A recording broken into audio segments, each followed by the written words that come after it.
Hi everybody, welcome to Facebook Live. I'm Mark Lipinski and I'm here by myself today. As a matter of fact, Mr. Electric is out mowing the lawn.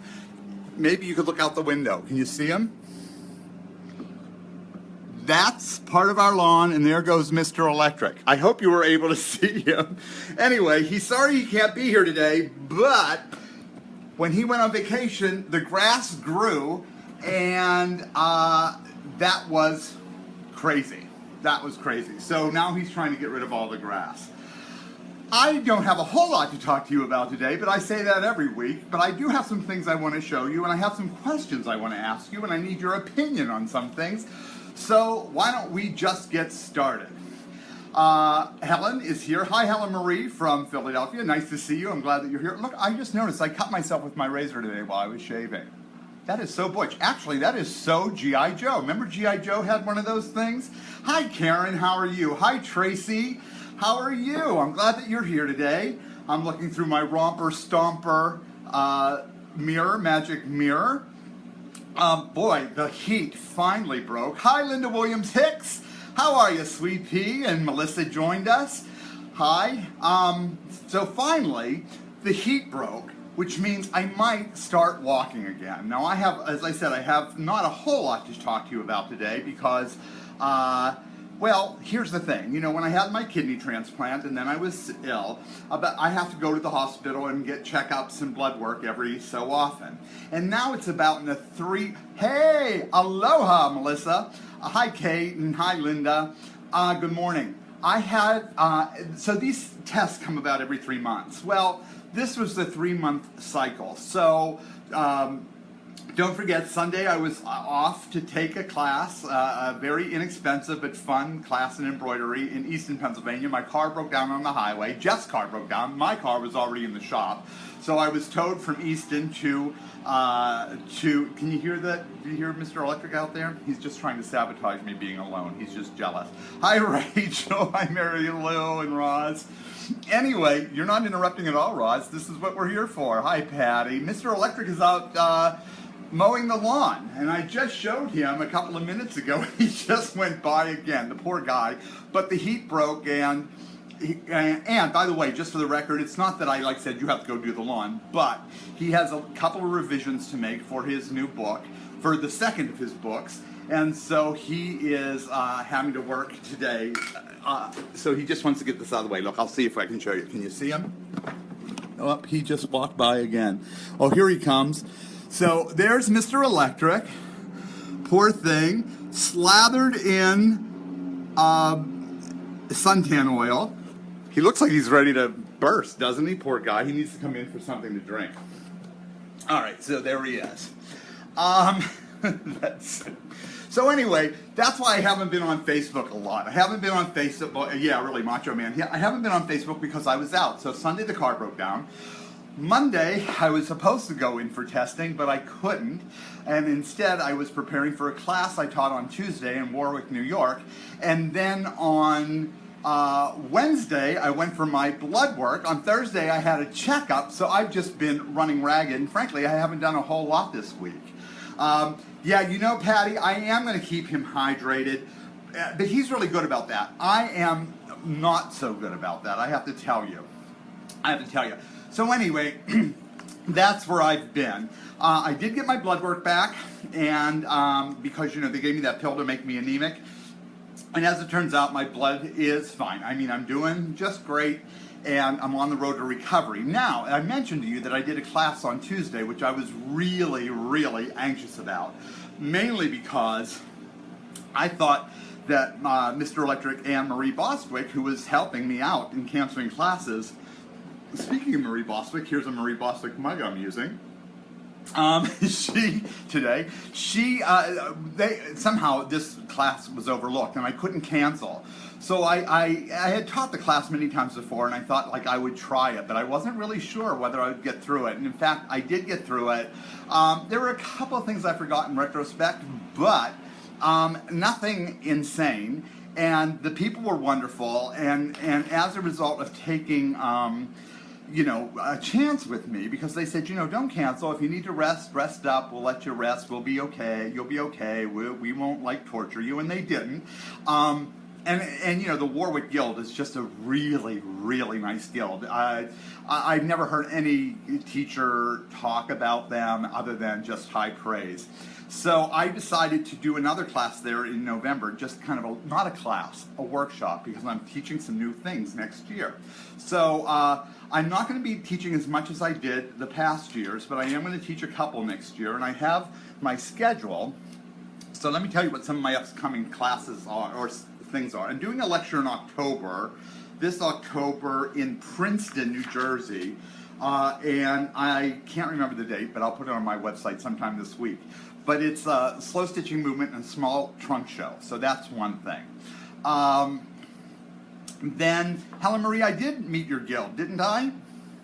I met your guild, I did teach your guild, which was also very nice. So in October 2016, I'm teaching a class. In January, I'm doing the Mancuso show in Florida from the 19th to the 21st. In February, from the 4th to the 6th, I will be in Michigan for Winterfest. In March, I will be at Quilt Fest, New Jersey. I don't know, it's somewhere up around here. I can't remember where it is. But that's also a Mancuso show in New Jersey, and it's local. In April, I'm doing two shows. Interestingly enough, I'm going to start in Bloomington, Indiana on the 4th with a lecture and on the 5th with a workshop. And then I'm driving that evening to Bloomington, Illinois, which is about 2.5 hours away, to do a lecture on that Thursday and a class on Friday and a class on Saturday. So that's what's happening in April. In May, on the 12th and 13th, I'm going to be at Gertie's in the Poconos. So if you can get to see me there, I don't have anything scheduled for the summer, and I'm not scheduling anything for the summer. In September, I'm doing the Ladybug Quilt Guild in Delaware. In October, I have nothing scheduled. And November, I have nothing scheduled. And I would do those two things. If somebody wants to book me, that's fine, maybe. And I'm not doing anything in December. So, as you can see, usually I was doing 2 to 3 trips a month, and now I'm just doing 1, maybe a month. I think the average, I'd like to do maybe 7 in the year, but no more than that. So I hope that you will come, or if you have a date, I'd be happy to talk with you about it. Becky, I just did Southern California last year. I did it twice. And so I'm not going to be going to California anytime soon unless San Diego wants me, and then I would go to San Diego in a heartbeat, but they've never called. So anyway, that's that, and I hope that you'll be able to come, and I'll be putting this on my blog in a couple of weeks. Now, one of the things I'm going to teach, if you remember, I did a blog hop. Linda Lumdebono asked me to do a blog hop for the fabric company she was then working for, and it was using peppered cottons. And I did this piece, which was I designed this piece, which was for travel, for your passport, your airline ticket, some of your identification maybe, or some money. And my friend Bonnie Espinshade helped me out here doing this, and we did it together. And this is what I came up with, and I really like it. Well, then I thought, this would be a great class to teach, but not everybody wants this. And it's actually kind of dull in color because that's what it was for me. It was for me to use. So I wanted to be a little more masculine. So I put together another project, and this is one of the things I'm going to be teaching on the road, and that is this. So it's a little lined bag. I'm going to make the zipper a little bigger, but it's a lined bag, and that's going to be in the morning. In the afternoon, I'm going to be doing, we're going to be doing a lap-size quilt based on this design. So you'll get this and the lap-size quilt, and then a demonstration on big stitch quilting. I'm also doing a full-day workshop on bindings and borders, every kind of binding you can imagine, curves, scallops, all different kinds of prairie points and different ways of cutting and on the bias and not on the bias and all that kind of stuff. So it's really going to be fun because they're new, and I kind of want to retire all the stuff that I'm doing, but they're new. So right after this, I'm going down to Liza Lucy's to pick up a bunch of, gloriouscolor.com, to pick up a bunch of K-Facet shot cottons because I like them. I love peppered cottons. They're a little heavier than the K-Facet shots, which I really like if you're going to be doing some hand big stitch quilting. So I am going to do that. So that's what I'm going to do. No, Helen Marie, it's not seminal, and it's something completely different I've never seen done here before in the quilt world. It is not piece. This is not a pieced piece. No. And it's all 3D. It's just a kind of a fun technique that I want to teach. I've never seen it before here. So that's what I'm going to do with that. Let me think. Speaking of fabric and fabrics, I want to talk to you about this. I have a question, and this is a very weird question. Okay, years ago when we painted our bathroom, we decided we were going to do black and whites and a bunch of color, like bunch of color. So I have this, we bought these towels. Both of them were bought at Target. These are heavy cotton towels, heavy cotton, and you know, I like them, but I prefer a thinner towel. I know that's a little weird. Jeff likes the big, heavy towels. I like the thinner towels. So I bought a thinner, this is, I mean, we have many colors, but I bought like a thinner cloth because I happen to like the thinner cloth. All right, so yeah, in Pennsylvania, Helen Marie, I'll be teaching it at Gertie's in the Poconos. And South Jersey, no. Well, mid-Jersey, I'll be teaching for the Mancuso, New Jersey Quilt Fest. At any rate, let me just talk to you about these because I have some problem. All right, so I use my towels, and I don't know about you, but I like to use my towel twice. Like, I will take a shower, I will hang it up, and then I will, the next day when I take a shower, I will use it again, which might, to some people might be gross, but to me, I'd rather not wash a million towels. and then I wash it, right? I launder it. Well, here's the thing that I was noticing. When I hang the thicker towels up to dry, you know, over the shower stall rack, and or behind the door, wherever, and when I use it again, it's just fine. And they're perfectly dried, by the way. And when I do the same with these, the thinner towel, there's a weird smell to it, like a moldy smell. And I can't figure out what that is. I can't figure out what it is. Now, I would think that if it were hanging behind a door or hanging on a hook where, you know, the moisture gets trapped, that in fact, that smell would be coming from mold. But these are both 100% cotton, so there's no water being trapped in these, and these are entirely dried, and they smell. So, of course, I was blaming Mr. Electric for when he occasionally did the laundry, because I do the laundry mainly, but when he does the laundry, that I was saying, you know, when you dry the towels, you have to dry them for an hour and a half. Otherwise, they smell like mold and mildew. Exactly, but it wasn't. So, you know, so what I did was I took all the towels and I washed them. I dried them within an inch of their life. Honestly, it was like the forest fires of Los Angeles. That's how dry these towels were. And the next time I pulled one out to use, it had this smell. Now, here's what I wanted to know. Oh, by the way, even when I wash the thinner towels, just so you know, that not do I just wash them because I wash them in Clorox. I have a front line, I have Clorox, you know, like the HE. I have a front load washer, and I also add about a quarter of a cup, or whatever that little thing is in there, about a quarter of a cup of bleach to kill any kind of mold or mildew. I can't figure out why this stuff smells, even with the bleach. I can't figure it out. So if you have any idea, now is it something in the fabric? This is what I want to know. Is it something in the cheaper, less expensive, Target thinner towel fabric that is doing this? Because the issue is that this is the only thing that does it. Our clothes don't smell like this. Other towels don't smell like this. The rugs the area rugs that we have in the bathroom or wherever do not smell like this. The dog beds do not smell like this. The only thing is this. These towels, it's the only thing. So I don't believe it's the washer. Otherwise, that would, if it were the washer, then we know that, in fact, everything would smell, right? or at least a couple of things, but not this. So I don't think it's the washer. It's got to be the fabric, and I'm getting rid of these damn things. I mean, again, we could put vinegar in, but if it's a mildew or a mold, bleach would absolutely work. And if they're dried for an hour and a half in a hot dryer, dude, it's got to be the fabric. You think that the bleach, but I have a front load, so you guys are going to have to tell me when, no, I got these at Target. I got these at Target. I don't really go to Walmart if I can help it. I don't really go to Walmart either if I can help it, but I mean Target either if I can help it, but I really would prefer going local. But yeah, I got these at Target and they just smell. And I just wonder, why would vinegar work when in fact, it's worth a try, but when do I add the vinegar? Because there isn't a rinse cycle. I mean, yes, there's a rinse cycle, but it doesn't tell me.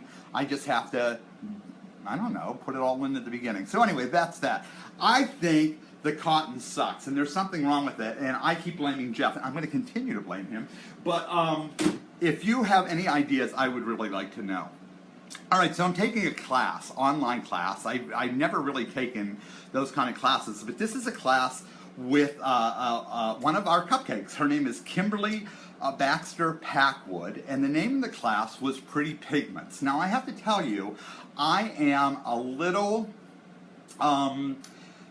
it was one of those days where I was just feeling kind of lost and trapped. No offense, Kimberly, but lost and trapped. And I thought, I need to do something to get out of this funk. I need to do something different. So she was offering this class. I think it's $40. It's probably still not too late to join. And you can, her website, just for the record, is www.kbaxterpackwood, PACKWOOD.com.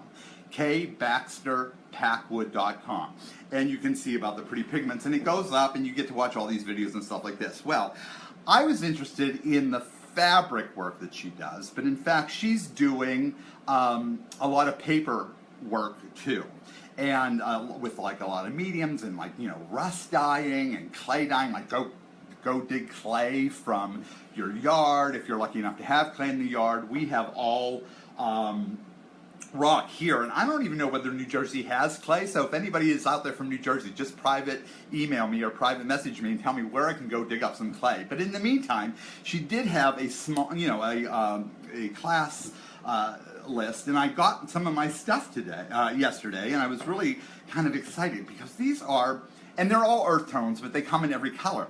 These are called natural pigments for artists. So, I don't know, I think you probably need a respirator when you look at it, but take a look. They look like this. They're just pigments. They're really like dirt, really. And these are what artists actually use. And again, they come in all colors, but because of what we're doing, these are earth tones.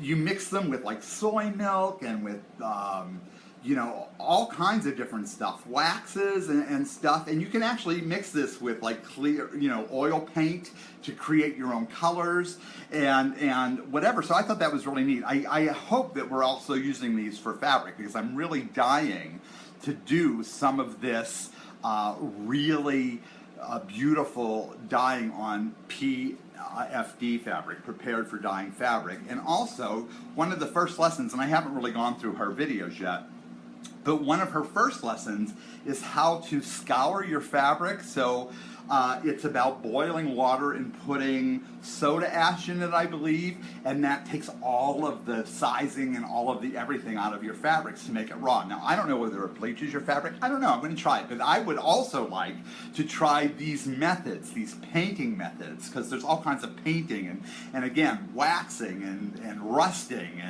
and collecting old things from the ground and wood. And I found a broken head, a broken tail light, and that had this design on it and stamping. I thought that would be kind of fun to do on the fabric, but I would like to try it on colored fabric that's already been dyed, and see what happens, and then try to put together some art quilts. But I got a lot of different colors. I mean, but also, you know, like I got this raw umber. That was the one. Here's another one, which is a little more brown. I took this one, which I thought was really very clay-like. When I think of like some clays in the middle of the country, like this yellow clay, and you know, the red clays, of course. And I also got, well, because I am kind of a rebel, and because I didn't want my stuff to look like everybody else's stuff, I thought, ah, what the hell, they're $5 a pop, right? So I also bought this pigment. Yeah, it does sound messy, doesn't it, Helen Marie? But you know what? Like beauty, art is messy. That's all I have to say. All right, so I got this. Apparently, this turns purple. So I took a violet, because I'd like to add some violet to that.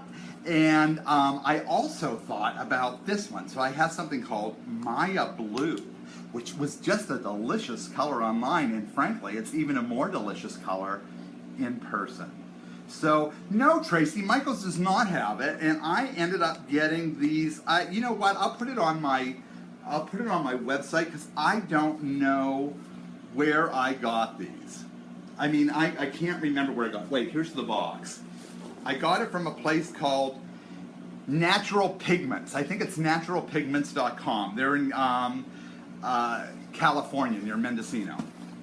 All right, because I talked to the woman there, and so that's that. But also, here's like this like cold. Well, I don't know. You know, that's interesting about pigments, Helen Marie, because you asked if that was teal, and in fact, it looks like a very dark teal.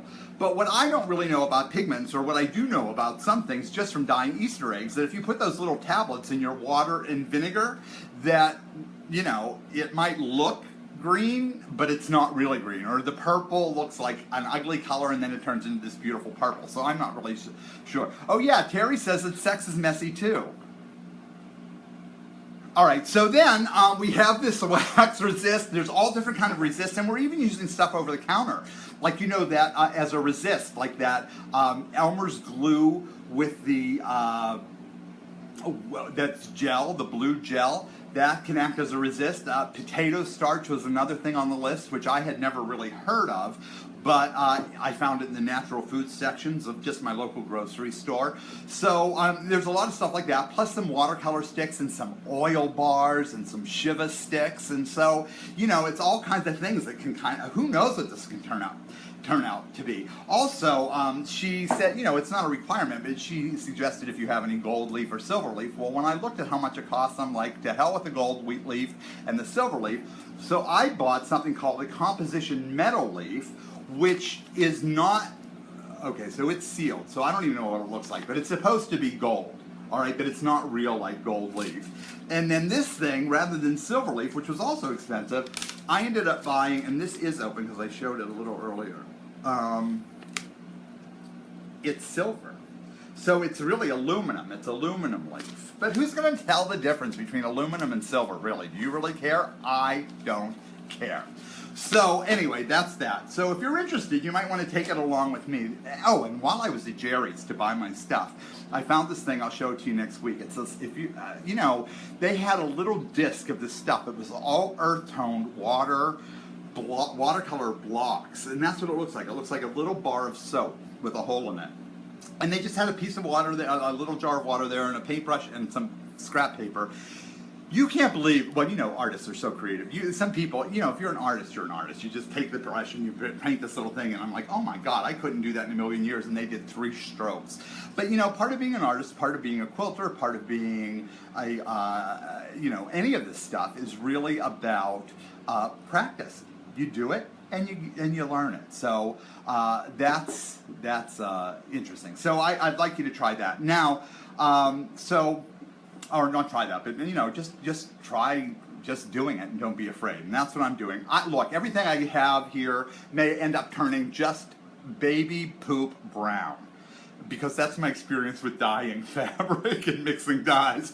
But you know what? It's the process. So it's about learning and growing.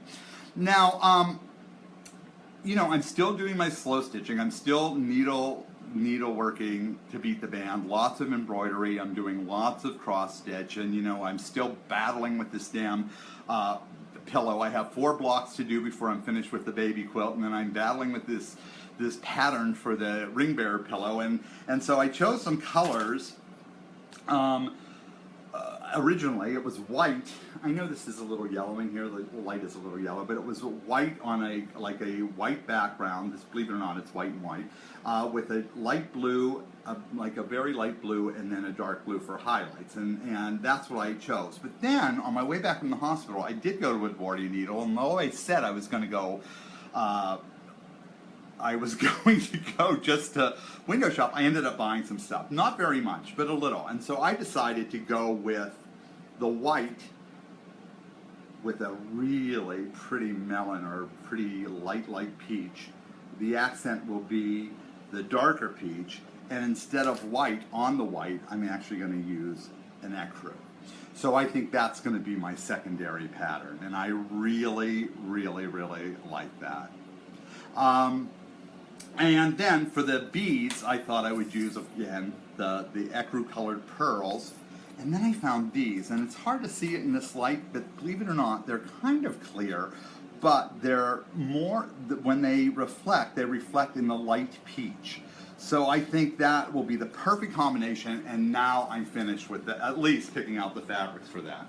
Speaking of picking out stuff, I got my Traditional Home magazine, which I love. I do not have a traditional home. Jeff and I don't have a traditional home. We don't have that house that looks like that. But I love that magazine, and I happened to just leaf through it, and I found this ad, and I loved it, and I just wanted to share it with you. It's from the Houles, it looks like, H-O-U-L-E-S, so Houles?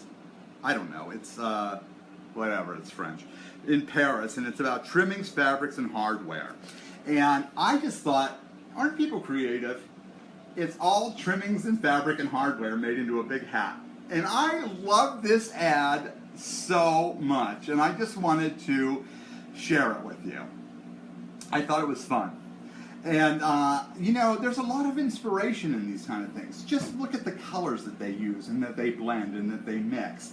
And you know, if you're looking for like a quilt design or a cross-stitch design that you'd like to you would like to design yourself, just match your fabrics to these colors.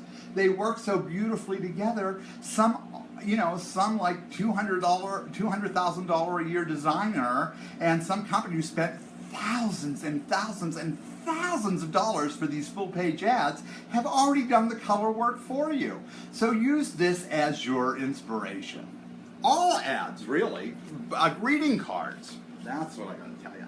Now, speaking of hardware, while I was also, don't get me started, while I was at, I was looking at, I have another idea. You know, I'm full of ideas, not so great at follow through. Honest to God, I have so many ideas, and I just don't know how to organize my time staying at home. It's been very difficult, but now that I'm feeling a little better, I think once I get out and get some oxygen in my blood by walking in the morning, things should start to fall into place. At any rate,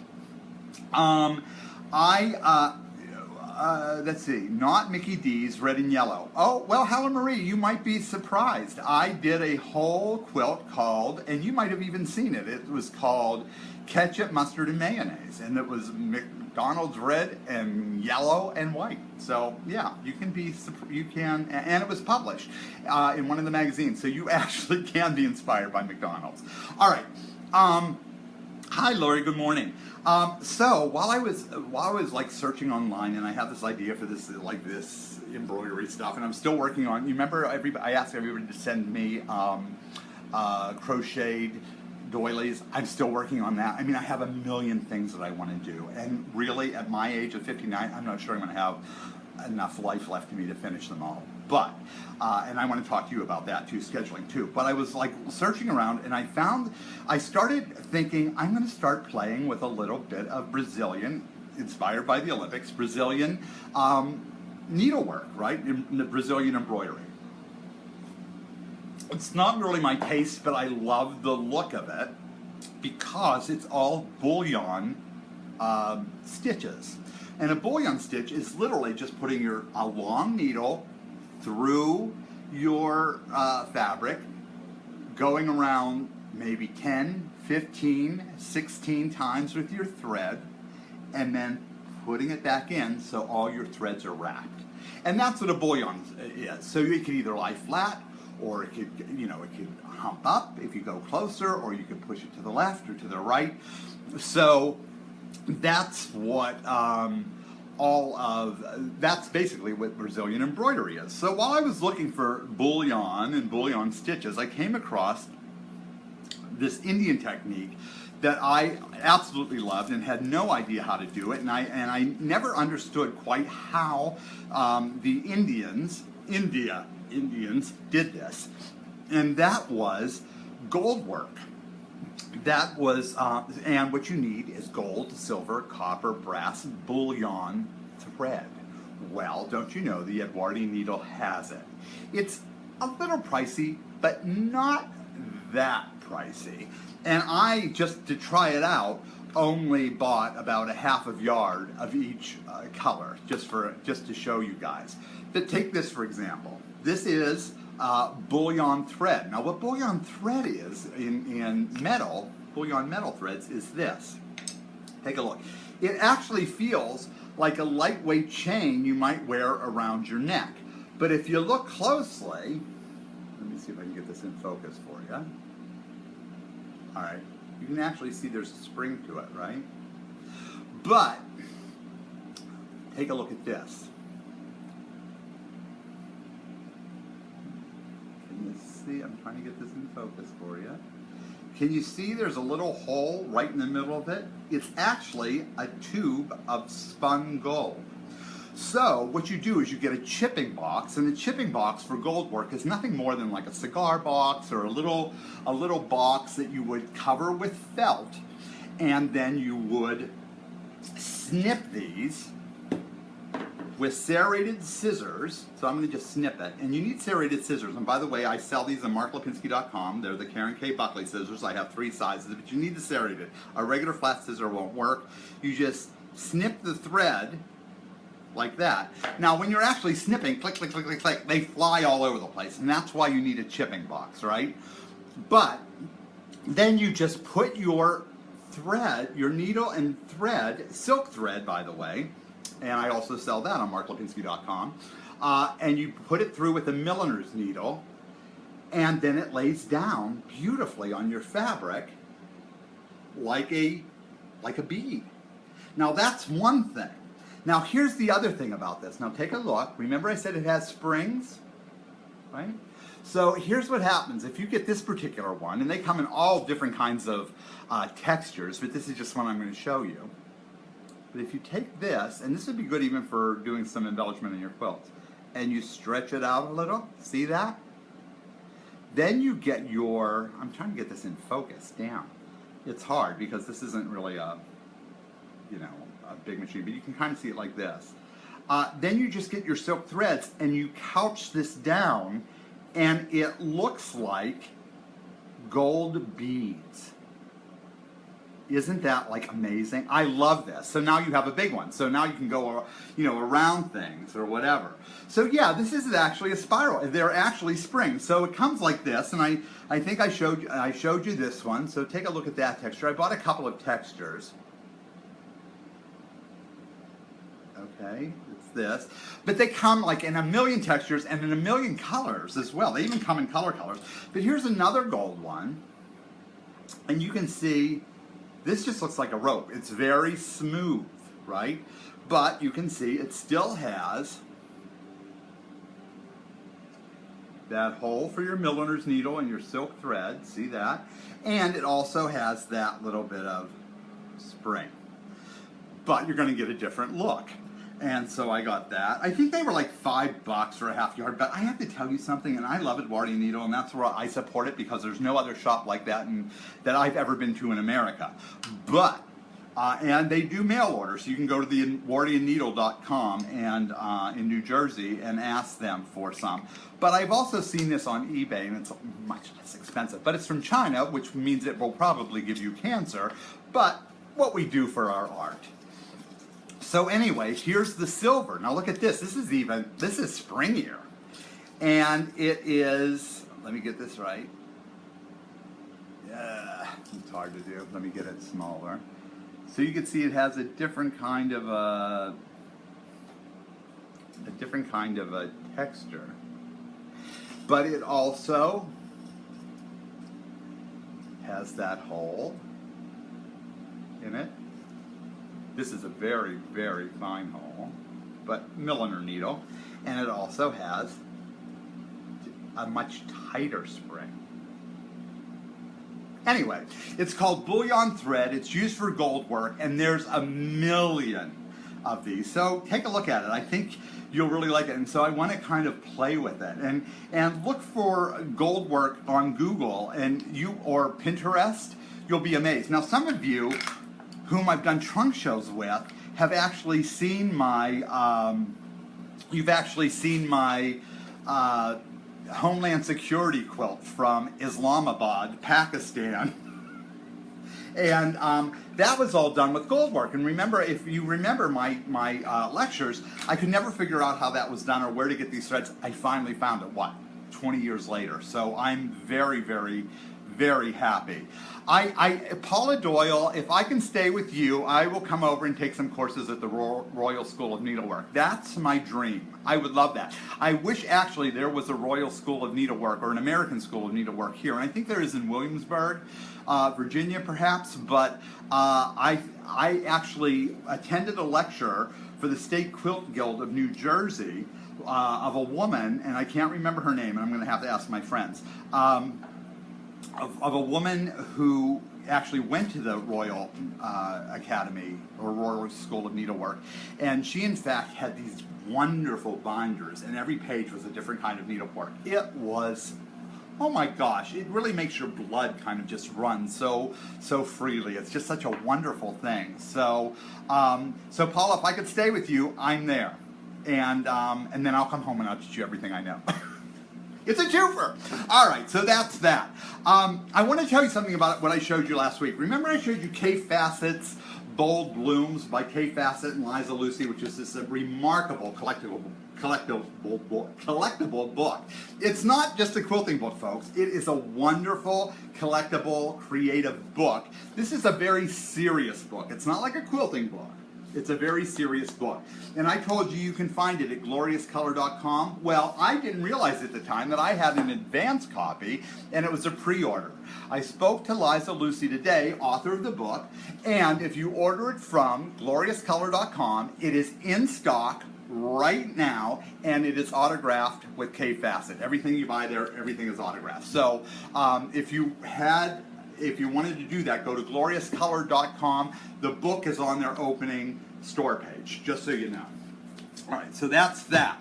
Speaking of books, remember last week I was going to give away this book and then I forgot about it? Well, I'm going to give it away right now. So if you're watching, Joan Stewart Hendricks is who, lucky number came up on my dollar bill. It was actually a $10 bill. But Joan Stewart Hendricks, if you're watching, please send me your address on my private messages. Don't post it live, and I will send you this book right out. It's the Log Cabin Quilts by Penny Herron, and I showed you this last week. So this is going out for free, right? I was at Target yesterday. I want to show you what I found at Target, and I had to buy it. I don't know why I had to buy it. I have pens and writing implements coming out of my patootie, but I had to buy it, and it was this. Pink Pilot pens. Pink. I haven't even opened them, so I'm going to open here and we're going to see what color pink they write. I love pink. You know, pink is my favorite color, and I know it's a big girly color. You know, honestly, I don't care if it's girly. I don't care. I like pink. So, Target had them. Believe it or not, there were a ton of pens, and these were the only ones. There was a bunch. There were a bunch of them. People just aren't into the pink, I guess. I say, give up the pink. Let me have the pink. They are pink Acroball pens. Acroball. I've never heard of Acroball, but they're Acroball colors. But the other Acroball colors were blue, green, red, and black. You always see those. So here's the pink. So here we go. Here's a piece of paper. And, oh yeah, I'm going to sign my name. Ready? Mark E. Lipinski. And here's the pink. It looks red there.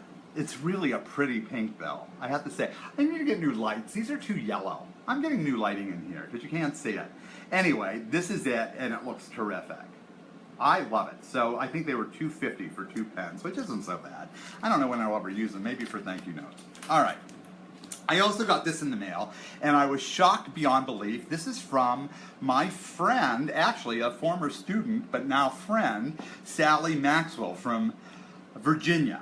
Now, Sally is a quilt artist, and she's a slow stitcher, and she's fabulous, and she has been published in like Quilting Arts magazine, so she's really kind of taking off from the moment I first met her a couple of years ago in Virginia.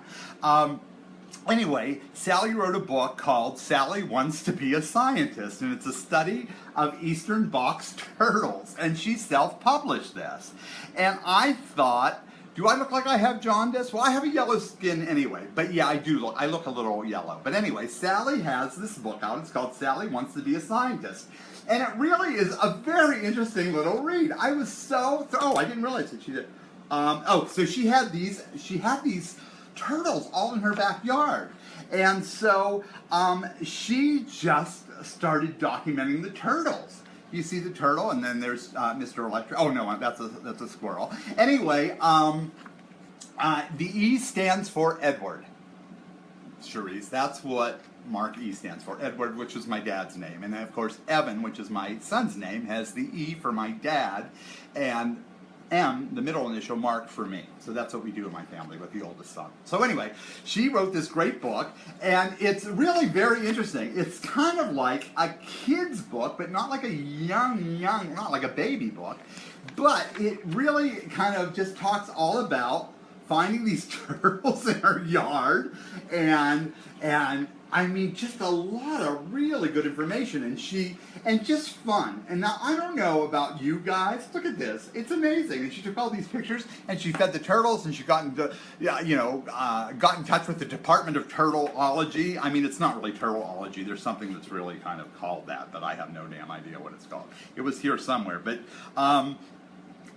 she developed a hypothesis. She did all this kind of stuff, and it's really a fun read, and it's very visual. And if you have a little boy or girl, they will just like it, love it. And she did turtle observations. Now, when I was a kid, we used to see box turtles around the city of Pittsburgh a lot, and I actually had a couple.